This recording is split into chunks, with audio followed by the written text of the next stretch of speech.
Welcome, guys. This is the recording for the Political Ideologies PowerPoint here in my bedroom. You can see my wife's decorative Christmas lights in the background.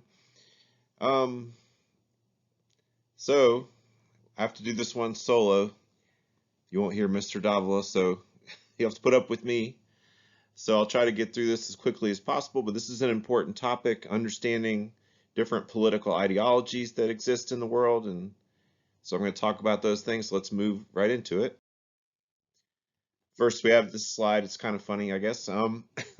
You social media has become a big platform for people to express their political ideas.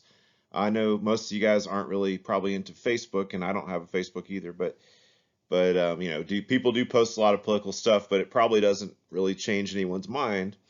And what we see with social media is people tend to just follow other people that already agree with them rather than have any civil dialogue. All right, so what is political ideology? Um, well, basically it is what you believe. I mean, what you believe and why. So your beliefs, especially when it comes to politics and government. Okay, so that is what political ideology is. Now, some people confuse this with political party identification. So don't confuse that, although they are similar because you talk about, say, liberals. Most liberals are also probably Democrats in the United States, and most conservatives are Republican, but that's not the same thing. Your ideology is your belief. In other words, you can be conservative and support the Democratic Party, or you can be technically liberal and support the Republican Party, or it's not the same thing, but there is a relationship there. But your ideology or your beliefs, the party you support is who you vote for and who you support as a political party. So they are similar, but it's not the exact same thing. Now, there's also the idea of political culture. Now, the political culture of the United States would be things that people generally agree upon. So what are some ideological beliefs that we share that make up our political culture? So even though we tend to think about how much we disagree with each other, there are some principles that we agree upon. So I want you to think about that some, before I go to the next slide. So what are some things that Americans generally agree upon? What are some principles that we agree upon? So think about shared beliefs when it comes to our government. So just, are you thinking of some? So let's look at some of those things. So think about, maybe we don't agree on a lot of things, but maybe we agree on things like the idea of freedom, the idea of representative government, the idea that, people should have equal opportunity to succeed. So let's look at the list and see if you thought of some of these things. Okay, so the idea of liberty. So we believe in freedom. We all agree, pretty much Republican, Democrat, liberal, conservative. We agree on, that we should have liberty, like freedom of speech, freedom of press, right to fair trials, things like that. So we talk about democracy. We all agree that we should have a Republican or Democratic form of government with free and open elections. We believe in political equality, at least in theory, that everyone should have the right to vote and express themselves. Individualism. So America's a very individualistic society traditionally. Maybe we're moving a little away from that. People more recently favoring more of a collective, we're all in this together type thing. But throughout American history, we've been a very individualistic country that, people should fight for themselves and lift themselves up from their bootstraps, things like that. You also have the idea of justice and the rule of law, that everyone should have to follow the law, no one's above the law. Capitalism, so that's, again, maybe changing a little bit, but traditionally the Americans have believed in free market, or at least in recent decades. And then the idea of nationalism and that anyone can achieve the American dream, things like that. So we're a very patriotic country. A lot of Americans, believe in sort of the idea of us being an exceptional country, different above other countries, things like that. Another concept that we'll deal with later, or you'll have to review a separate PowerPoint on, but that's political socialization. So how are we socialized? How do we develop our ideology? So where do our beliefs come from? We're not just born, conservatives and liberals coming out, out of the womb. So how do we develop these things? So what are some things that influence our belief system? How do we come to believe certain things? So again, think about some of those things that you might come up with. So now there's sort of like, think of external influences, and then also just sort of who we are can influence the development of our ideology. But you need to know this term, political socialization. So I think hopefully you can pause and think about this.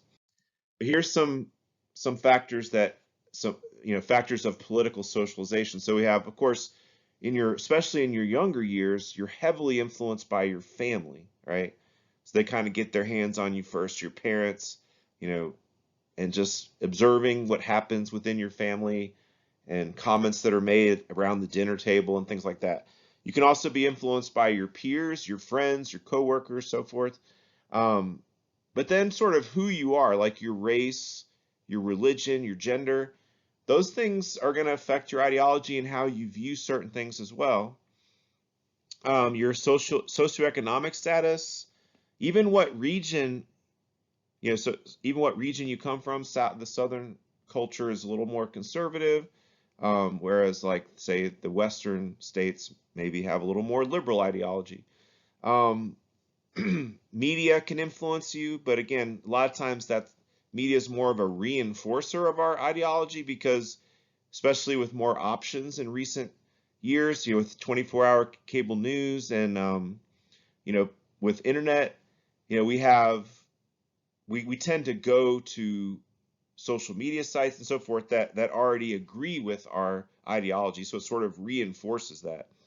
And then your age, also things you've lived through. So different generations, we'll look at that later, how different generations have different ideological leanings.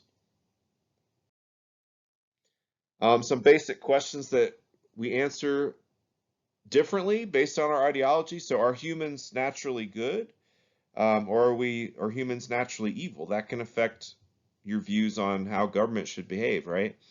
And what's more important, individuals or sort of the group mentality? So is it every man for himself, or should we be concerned about others, and that can influence our ideological viewpoints, how we answer these questions? So of course, with many people, we have many opinions and many viewpoints. So in America, there's a whole range of ideologies, and of course, across the world. So a large part of what I want to talk about are these different philosophies, these different ideologies. So we're going to look at liberalism, conservatism, socialism, communism, fascism, populism, and libertarianism. So lots of isms, okay? So let's move on with that. So this first off shows sort of the traditional or classic political spectrum, from left to right and center. Most Democrats would be somewhere liberal to moderate in terms of their ideology, and most Republicans range from moderate to conservative. Although again, there are some liberal Republicans, there are actually a decent number of conservative Democrats. So I don't know if those people are just confused or what, but that does exist. And then as you go to the further extremes, you see philosophies or ideologies like socialism and communism, and then on the right you see reactionary and fascist. So basically, like, socialists are a more extreme version. They would hold more extreme views than liberals. Communists would hold more extreme views than socialists. Reactionaries would hold more extreme conservative views, and fascists would be on the very far right in terms of ideology. But there are some limits to this traditional spectrum. Like, it doesn't really measure, for instance, authoritarianism versus libertarian in that sense. So we'll talk about how there's limits to this. And when you guys take the surveys, you'll see that there's other ways to define your ideology. All right, so I don't want to spend much time on this. You guys are probably happy about that, but classical liberalism. So the point is, when you guys study world history and stuff, you'll see that liberals of the 18th century, for example, like our founding fathers, many of them would have been considered liberals, but it's not the same as what we consider liberal today. So there are some similarities, like they believed in freedom and sort of an open society where people could express their viewpoints. That is similar to modern day liberals, but unlike modern day liberals, they wanted sort of small government. They thought government should have a limited role and mainly serves to protect us and protect our property. Um, and so they believed more in equal opportunity, but not necessarily equal distribution of wealth, for example. So again, you don't need to really know a lot about this, but it's just to point out that being liberal meant something different in, say, the 1800s or 1700s than what we think of today. So our main focus is really what we talk about today is what you need to know is what we mean by modern liberalism or liberalism over the past century or so. Okay, so this really started with the New Deal. You had the growth of government to protect people's well-being, and we'd seen that the capitalism of the early 1900s and late 1800s, had some downsides, and so liberals wanted to sort of smooth out the rough edges of capitalism and make reforms to capitalism. So liberals aren't necessarily anti-capitalist, but they do believe that economically the government needs to regulate things to provide more equality and opportunity for more people. I guess my picture's blocking it, but I have a picture of this guy. It's kind of funny. I found or saw a news story about it that he's a professional wrestler and he calls himself the progressive liberal, and he travels around and does events, spars with people or whatever, fake wrestling. But you can't see his shirt, but he has pictures of Hillary Clinton all over it and stuff. So he would go around to like states like West Virginia and stuff, and go to these conservative areas, and and he would be the foil, like the evil wrestler that everyone hated in these conservative parts of the country as the progressive liberal. So he would go in the ring and like fire people up and talk about how you know, how he wants to impeach Donald Trump and things like that. So it's just kind of funny. Anyway, so when we talk about liberals and conservatives, we also have to differentiate between, some people might be, for instance, economically conservative or fiscally liberal, but they might be socially conservative or socially liberal. So you may be one, but not both. So, of course, a true liberal is both socially and economically liberal. So, but just keep in mind that some people are socially liberal, but more economically moderate or conservative, or vice versa. So anyway, modern liberals want bigger government or more government involvement to promote things like equality and economic opportunity, like I said. So economically, if you're economically liberal, you would want things like higher taxes on the wealthy, more regulation on business and corporations to sort of stop them from taking advantage of the consumers. Things you would support things like a higher minimum wage for workers. You would support workers' unions and the rights of workers and their unions to organize and fight for better pay and better conditions. Being socially liberal is things like, social liberals would favor things like abortion rights and LGBTQ rights. They would also favor things like gun control. And liberals, of course, tend to be more for environmental regulation, believe more that we need to combat global warming and climate change. And they favor more redistribution of wealth. So higher taxes on the wealthy, and then that money should go into funding social programs like welfare or healthcare. So expansion of healthcare. Those are some of the beliefs of liberals. So I think, many of you already have somewhat of a grasp on this. Yeah, so I think that pretty much sums it up. But look over these characteristics, and you need to know these pretty well. So the next thing is I'm not going to spend much time on, but you have sort of the new left that developed in the 1990s, 80s, I guess. We call these like neoliberals. And so this would be kind of along the lines of people like Bill Clinton and Al Gore. So Bill Clinton was president, as you probably know, in the 1990s. He adhered to more of a new left view of things, or neoliberal. And so they still believed in a lot of the liberal ideas, but they were a little bit more economically moderate or conservative. So they thought the New Deal had gone a little too far, that the government had grown a little bit too big and we were spending too much money. So they supported things more like a balanced budget, but they were more for like free trade and a little bit more pro-corporation. So pro-corporate, but they were still more socially liberal.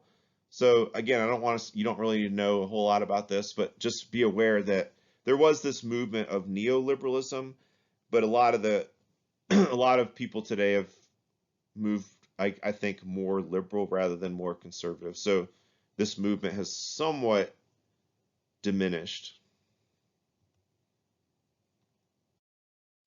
All right, so just like with liberalism, that there is a classic conservatism that's different from modern conservatism. So classic conservatism is sort of people back in in like the 17, 1800s. These would be people who supported things like monarchies. They were totally okay with inequality that existed in society back then. So they believed in order and stability and maintaining the status quo. So classic conservatism, again, is different from modern conservatism, although there are some similarities. Modern conservatives tend to be more for the status quo and sort of they're okay with inequalities between rich and poor. They don't think it's the government's job to fix those things. But of course, modern conservatives don't believe in things like, authoritarianism, or they don't believe in monarchy and limiting people's I shouldn't say, well, they don't believe in some of the things like limiting people's freedom of speech and things like that classic conservatives were afraid of, sort of uprisings of the masses and things like that. So again, this is not a major concept you need to know, but just be aware that classic conservatism of the past meant something a little bit different. Okay, so modern conservatives. So this is, again, just like there's modern liberals. This is more what you need to know, which is what is conservatism today. Okay, so modern conservatives. So you see some of the characteristics. They're more distrustful of government. They think government tends to mess things up. They believe more in the private enterprise to solve problems in free markets. So unlike liberals who want more regulation of corporations, modern conservatives tend to believe more in a free market with less government regulation. They're also more skeptical of things like climate change, and they think that maybe that humans aren't causing climate change and things like that, and that it's more of a natural cycle. So they don't believe in taking drastic steps for government regulation or environmental regulation. But they do believe in more government involvement when it comes to people's personal choices or personal lives. So again, if we're talking about economic conservatism, we're talking about, again, the opposite of what we said with liberals, like they want lower taxes, keeping taxes low, including corporate taxes. They want less regulation, period, over corporations and business. But they do favor lots of government spending in one particular area, and that's the military. So whereas liberals want more spending on social programs like healthcare, education, welfare, Republicans, again, I caught myself there. Although this is true of Republicans also, But for conservatives, they do believe in a strong military, and so spending on security, like border control, military. So you do see a lot of this with also the Republican Party, but again, I don't want to confuse those two concepts. Um, but so lower taxes, less government regulation, but they do believe in lots of spending on security. And as far as, social conservatives are, again, the opposite of what we said with liberals. They would be more pro-life instead of pro-choice. So they favor restrictions or bans on abortion. They want less gun control, and they favor more traditional values. So if you're socially conservative, you're probably not in favor of things like gay rights or gay marriage. And yeah, so you see the Trump supporter there with fake news. So conservatives tend to be more skeptical of the government and believe that they tend to think the media has a big liberal bias. And so, yeah, so those are some key characteristics of conservatism. So conservatives rejected the growth of government that took place starting with the New Deal. They think government kind of, again, isn't the solution to our problems. They don't think it's the government's job to try to redistribute wealth. They just think government should keep open sort of the opportunity to become wealthy, but not guarantee that or try to redistribute wealth. And there was a big resurgence of the conservative movement under presidents like starting with Nixon, with the trying to win over the South, and had the Southern strategy to try to appeal to Southerners. But so the South has always been conservative. It's just that they used to support the Democratic Party, but now they support more, especially white Southerners are more supportive of the Republican Party. So, but they've always been conservative. I should say, like white Southerners mostly. And then Reagan, Bush, George H.W. Bush were all examples of conservatives. And you see a picture of Ted Cruz here, who's a more modern day conservative.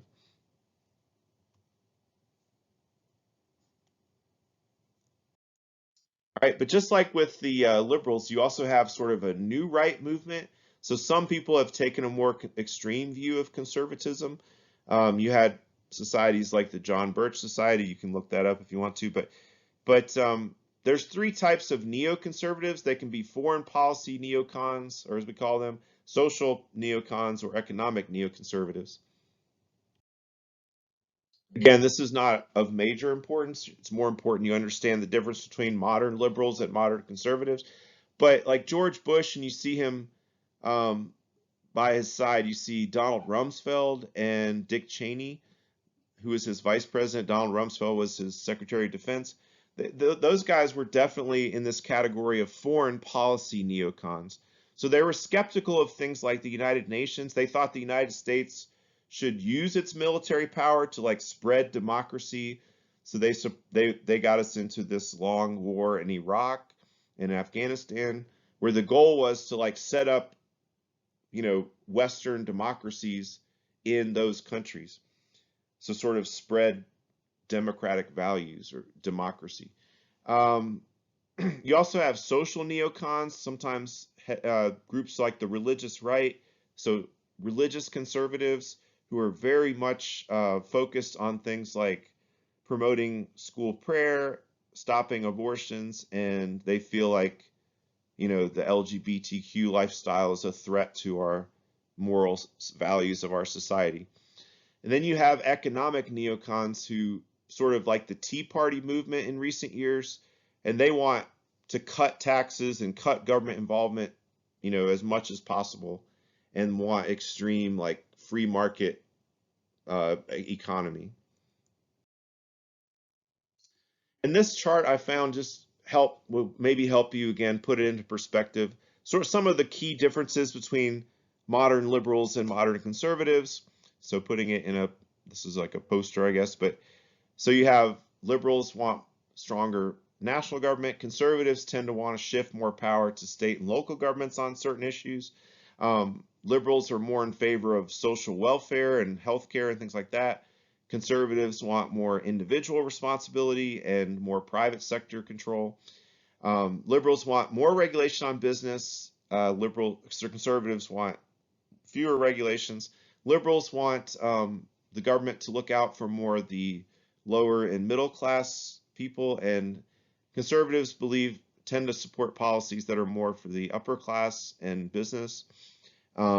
Liberals want more social program spending, and conservatives want more defense spending.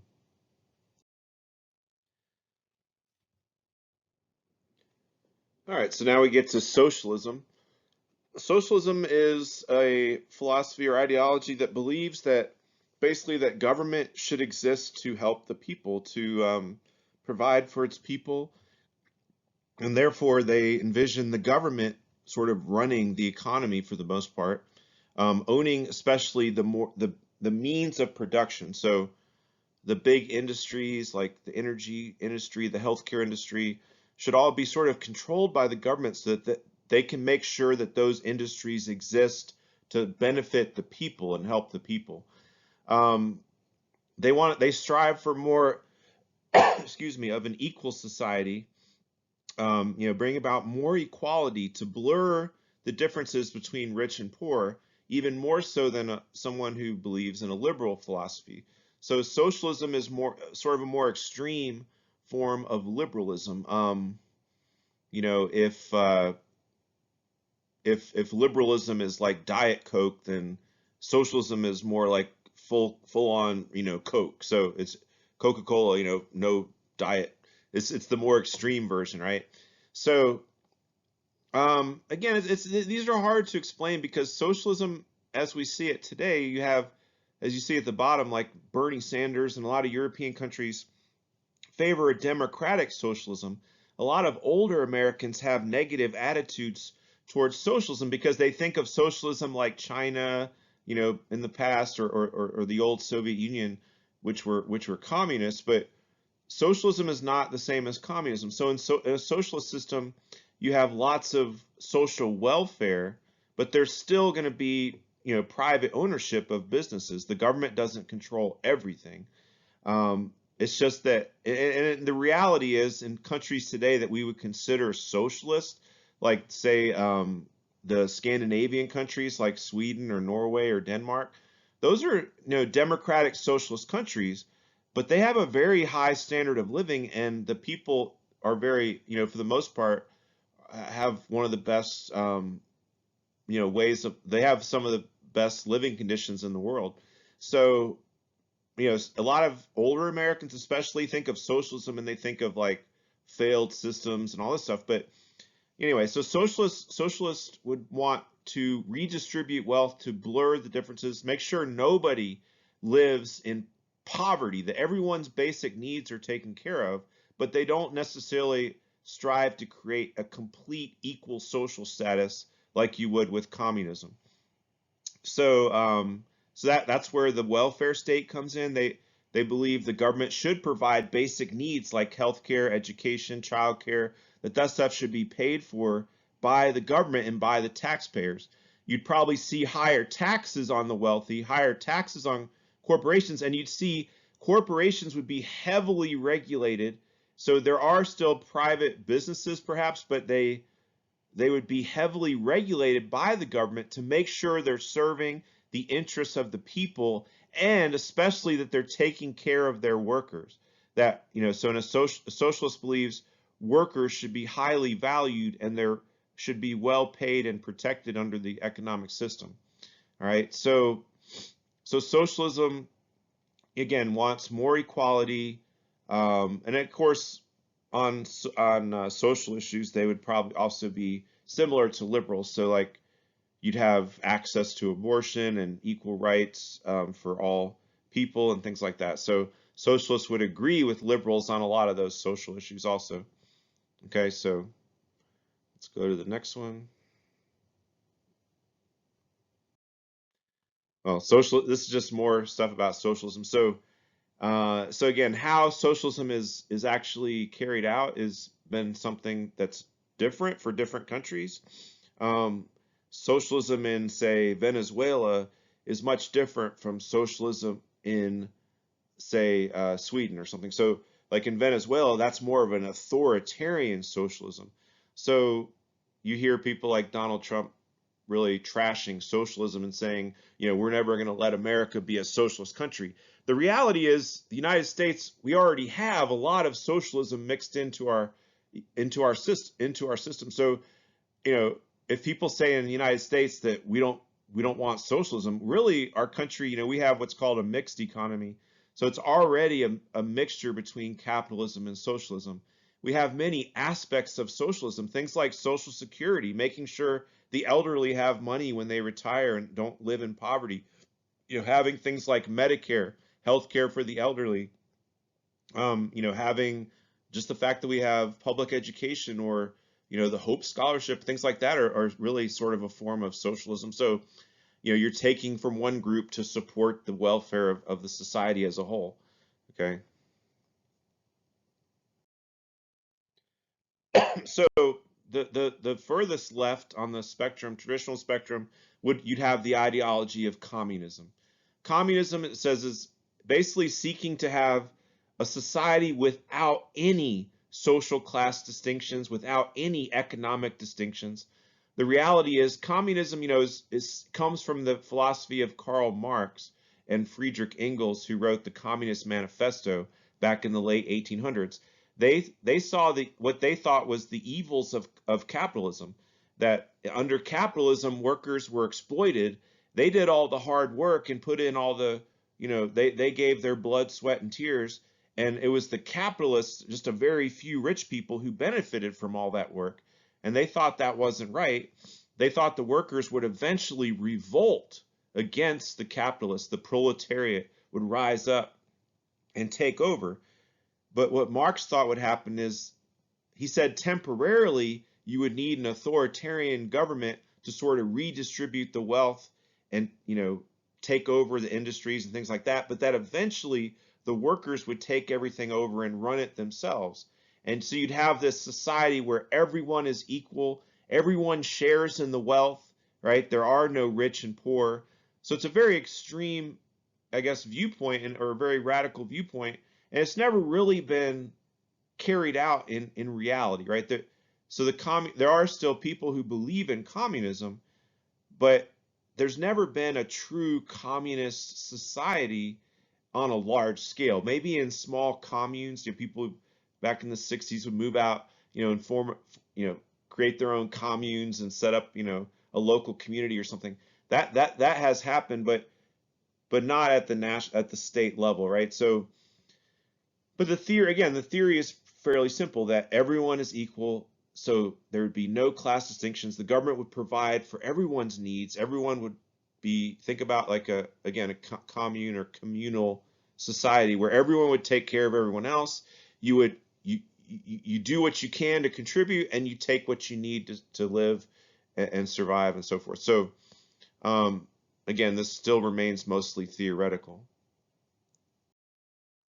But you see, Karl Marx apparently had a he thought that society over time, over history, was going through these different steps. And the first one you can't really see, says primitive communism, then slave-based empires, then feudalism, then capitalism, and then it would eventually, you'd go from capitalism to socialism, and then it would finally evolve into full communism.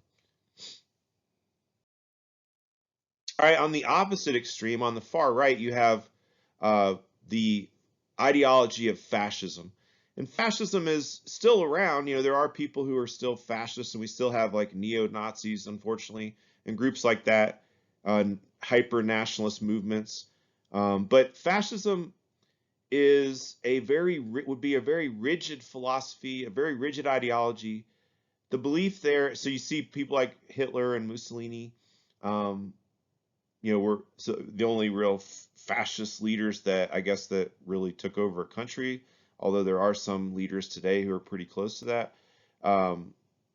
There's some European countries who are moving back towards this, but unfortunately, but yeah, you had Hitler, Mussolini, you had Francisco Franco in Spain, but anyway, so fascists believe that basically the government, the state should be served by the people, and that people should give up their own individuality and simply put the interests of society and the state ahead of everything else. So basically, like it involves like almost like a cult-like following for the leader. And so usually these fascist governments are headed by these big personalities like Hitler or Mussolini. But so you have a very authoritarian government. The government is all powerful. There aren't any individual liberties. So they reject, you can see they reject democracy and freedom and elections and freedom of speech. Everyone has to comply. Everyone has to conform, right? You see Mussolini's slogan of believe, obey, and fight. Like you don't question authority, you don't question the government. So these are very authoritarian systems and very militaristic. So unlike communism, so you might say, well, wait, aren't countries that were communists like Joseph Stalin and Mao Zedong in China and people like that, that in some ways aren't they similar? Yes, the answer is yes. That they're both very authoritarian. How they can be very authoritarian, but unlike communism and socialism, in a fascist system, they do not try to really redistribute the wealth, and so you have an elite class that could control not just the government but the country's wealth. And you see one defining characteristic is that hyper-nationalism and racism. So sort of the us against them mentality, and that our culture is superior to everyone else. So again, there aren't a lot of historical examples of fascist governments, but there are people who still believe in this philosophy. Now, this is from you guys will take the survey, or maybe you already have uh, the Pace News, which is the Political Compass survey. And the makers of this website, I think it's out of the United Kingdom, they have some interesting placements of people on this compass. But you can see the four scales. You have left, right, right? That's sort of our traditional left, right, liberal, conservative. And then you have authoritarian at the top and libertarian at the bottom. So authoritarian believes the government should have more authority. People shouldn't question the government's authority. So you see Hitler, a fascist, is way up at the top, right? But you also have Stalin, who was supposedly leader of a communist Soviet Union, and he's also very authoritarian. So even though on some spectrums they would be on the traditional spectrum, you'd have them on the opposite ends, thinking they're completely opposites of one another. But in reality, they're actually similar in a lot of ways, right? Now you can see where they put Trump and Bush, George Bush and Ronald Reagan. They put Obama on the right, which I think is ridiculous. I don't agree. They say they base that on his actual policies, but what they don't understand is that in the United States, as president, you can't just enact all of your policies, right? Or they don't seem to understand that Obama had to work through most of his presidency with a Republican Congress. So he may have taken positions that weren't always on the left. In terms of the actual actions he took, he had to compromise on certain things. But his beliefs, I think, were definitely more left. And they have Bernie Sanders there. So, I mean, I think Bernie Sanders is more left than how they have him. And anyway, but you see what kind of some of the people you see, I guess they have George Washington and Thomas Jefferson. But, yeah, so but you can look this over, but I don't agree with all of their placements, but it's kind of interesting to think about. And here's again just another plotting of leaders with their actual pictures. All right, so the next philosophy is populism. Um, Populism was popular, I guess in the late 18, early 1900s in the United States, but it sort of seen a bit of a resurgence. I think actually Donald Trump has really tapped into this, and in a lot of ways he's sort of a populist. Populist is, he says, the average Jane or Joe. So I think about people who like live out in the country, or like working class Americans who work, maybe work in a factory, work in a coal mine, stuff like that. These are the people who may be more prone to believe in these things. So so basically, one easier way to think of it is they're sort of more conservative on social issues, but a little bit more liberal on economic issues, right? So really a populist, what the movement was, to what it sounds like, to appeal to the common people, right? Populism, people. And so so the politicians who promoted populism were trying to tell the average person, hey, you're getting the raw end of the deal. The government doesn't care about you. We need to do more to help the average person. And so that's kind of at the root of this philosophy. The everyday person should be looked out for. But unlike liberals, like liberals would agree with that, and socialists and stuff, but unlike them, they tend to be very conservative in their social values, right? So again, think about a farmer or some person who lives out in the country in Georgia or something, that they're probably very religious, attend church regularly. They probably are pro-life, probably have pro-gun. They're probably against LGBTQ rights, and they probably believe we should still have prayer in school and things like that. So conservative on social issues, but they're more open. I wouldn't say they're super liberal, but they're more open to some liberal ideas when it comes to economics. So they may be very skeptical of corporate greed, and they don't they believe that bigwig the elites, that they think the elites look down on them, that rich people look down on them.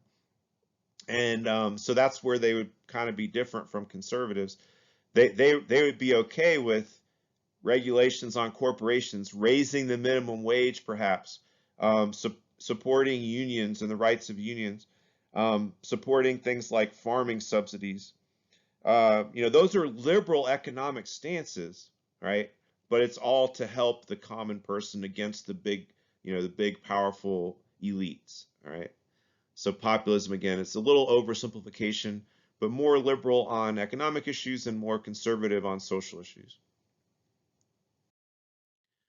Now, libertarian is sort of the flip side of that coin in a way. Again, I think this is oversimplification, but you can kind of think of it as libertarians are a little bit more liberal on social issues, but more conservative on economic issues. So on social issues, they look a little bit more like some of the the liberal position on things, with things like they would be like, hey, let's legalize marijuana. And although some libertarians are pro-life, technically libertarians just say the government should be out of people's lives. The bottom line is libertarians aren't anarchists, but they're pretty close. They want as little government as possible, as little intervention in people's lives as possible. So they do want laws, and they do want police, and the military should exist, but only to protect us from threats and invasions and stuff. They would not support things like the Iraq War, for example. Like, they would see that as unnecessary and not in our national interest. So they really believe in individual liberty. So like if you're same sex as someone else and you want to get married, they say, hey, who cares? That's not up to the government to interfere with. You should be able to do what you want, basically, as long as you don't hurt anyone else. But that also means, like, hey, if you want to buy a gun, as long as you're responsible with it, you should be able to buy, whatever gun you want without the government telling you what you can and can't do. So on economic issues, they appear more conservative because, again, they want the government off our backs. And so they would favor very low taxes and very few regulations on business. And they, in fact, they say they don't even support public education, that education should be privately funded, and just really cut back on everything. Get rid of Social Security, get rid of Medicare, no universal health care at all. Everyone for himself. If you can afford health care, just let the free market decide, and lower prices by having more competition. And so it's, again, across the board. Just if you think about, if we can just get the government off our backs, get rid of the government, libertarians would support that. Again, not completely, but to as much as humanly possible, we should get rid of and downsize the government down to the bare bones of just like police and fire protection and things like that, and just a few basic things that the government would do. Okay, so think about libertarian is not at all the same as liberal. As liberal, it's more like having liberty, like freedom from the government. Okay. All right, so we're wrapping up here, but here, this is kind of interesting. Shows ideological views of Americans over time, according to the Gallup poll, which you guys will learn about in a separate video. But you can see conservative, moderate, liberal. People are asked. These are people's own self-identification, right? So they may be off. They may think there's something they're not sometimes. But anyway, you can see the trends. Like, look at conservative and moderate are held pretty steady over time since the 1990s, and you see they're practically about tied by 2017 at 35% of Americans. But you see liberals kind of on the rise, right? And if you go up to now, you'd see it continue to rise a little bit. But now what we would say is a plurality. So we call this, when you have, like in this case, 3 categories, no single category has a majority, right? If 51% of Americans said they were conservative, that would be a majority. No, there's no majority, so we call this a plurality. So what you'd say is a plurality of Americans in recent decades have considered themselves to be, depending on the year, either moderate or conservative, right? I guess in 2017 is dead even, but you'd say a plurality. Let's say like in 2016, a slight plurality of Americans consider themselves to be conservative, followed by moderate and then liberal. So anyway, so you need to know that term. Like a plurality is when it's the highest percentage, but not a majority. Okay. And this breaks it down by party. This is a little bit older data, but it kind of makes sense. If you look at Republicans, 20% of people who said they're Republican also said they're very conservative.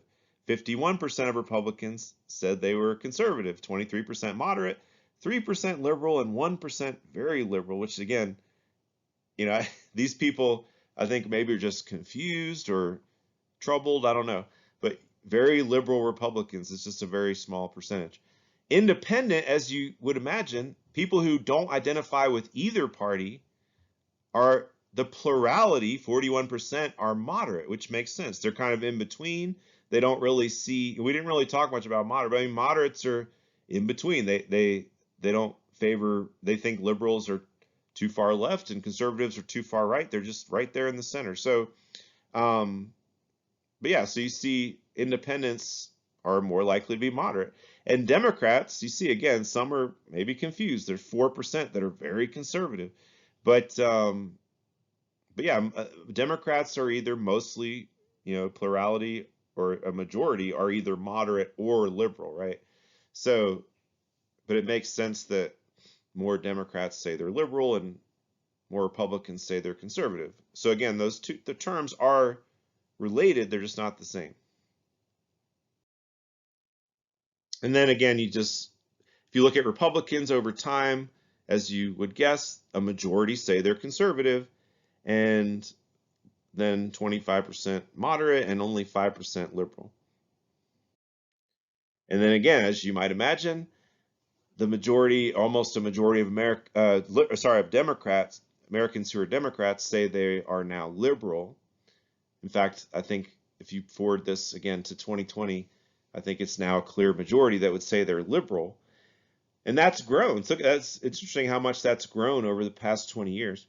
And moderate is the second highest, and then there's a small chunk, but not bigger than, there are more Democrats who say they're conservative than there are Republicans who say they're liberal, but it's still a distinct minority. And then at independents, again, as you might imagine, the plurality of independents are also moderate. But remember, independence can mean different things. So first off, I think some people just lie and say they're independent because they think it sounds cool. Like, yeah, I'm independent. I think for myself. I don't listen to other people. I make up my own mind. I don't agree with Democrats, Republicans. And so I think there's sometimes just like grumpy people who like to think they're cool or something. But But really, you could also say you're independent and you could be like libertarian or socialist or something. All right, so fortunately my picture's blocking some of this, but um, it's interesting if you break it down by generation. Um, and so it doesn't have your generation. I guess you guys are Gen Z or whatever. But yeah, it's interesting because if you look at millennials, right? So people born between 1981 and 1996, you see there's a higher percentage of millennials, what is it, 57% total, consider themselves either mostly or consistently liberal. And then 31% are sort of in the middle, like moderate. And only 12% of millennials call themselves conservatives. Compare that to the other extreme, the silent generation, right? That's like my parents or your grandparents' generation, probably. They are, what, 39% conservative overall and 32% in the middle. So a majority of them are moderate to conservative. Again, you can't see the consistently liberal, but it's a fairly small percentage. So I think it's 14 or something like that. But anyway, but it's interesting because the trend line, you see the trends of generation that gets definitely more conservative as you go older, as the older generations are shown, and it definitely becomes overall more liberal for the younger generations going the other direction. And that brings up sort of an interesting question, which is, are younger people liberal, but they're going to become more conservative? Or, do you become more conservative as you get older? Or are the younger generations simply just more liberal and they're going to stay that way? I think it's more the second. I think just that younger generations are more open to liberal ideas and even socialism, whereas older generations hold more conservative views on, especially on things like gay rights and gay marriage. They're more skeptical of the government intervention, and I think younger people are much more open to like things like universal health care and gun control, and of course younger people are much more concerned about things like climate change and believe that that's a real problem, whereas older people are more skeptical. And so you do see a lot of generational differences that I think are going to remain, as society, as millennials get older. I think they're going to stay, generally more liberal. There might be a slight trend of them becoming more conservative, but I don't think it's going to be significant.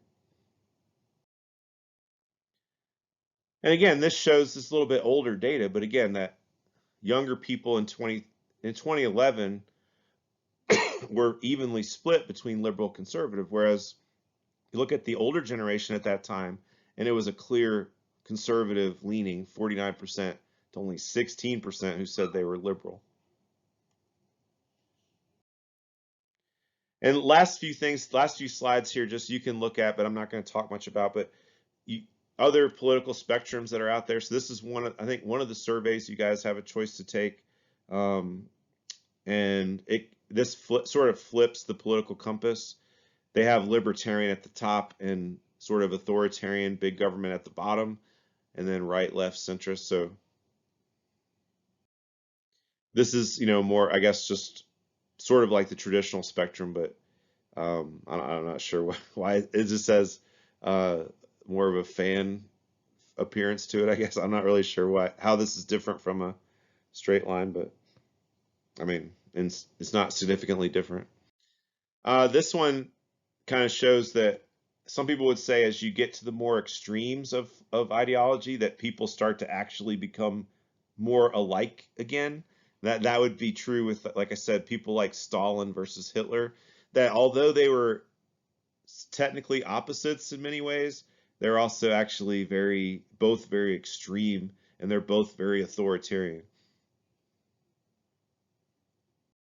And then this one, I'm not going to go over all of this, but it's kind of interesting if you guys can see it, or I don't know if it's big enough, but your eyes are probably better than mine, but it kind of breaks down sort of left versus right and how they view themselves differently. And like it says left people are more believe in multiculturalism and inclusiveness. It says on the right they're more nationalistic and exclusive. You can see that that they're more left is more equality and freedom, and on the right they're more like, let's see, yeah, I mean more religious, more self-reliance, things like that. Anyway, so if you get a chance to look at that, it's kind of interesting, some of the differences. But anyway, so I kept it under an hour. I think that's pretty good.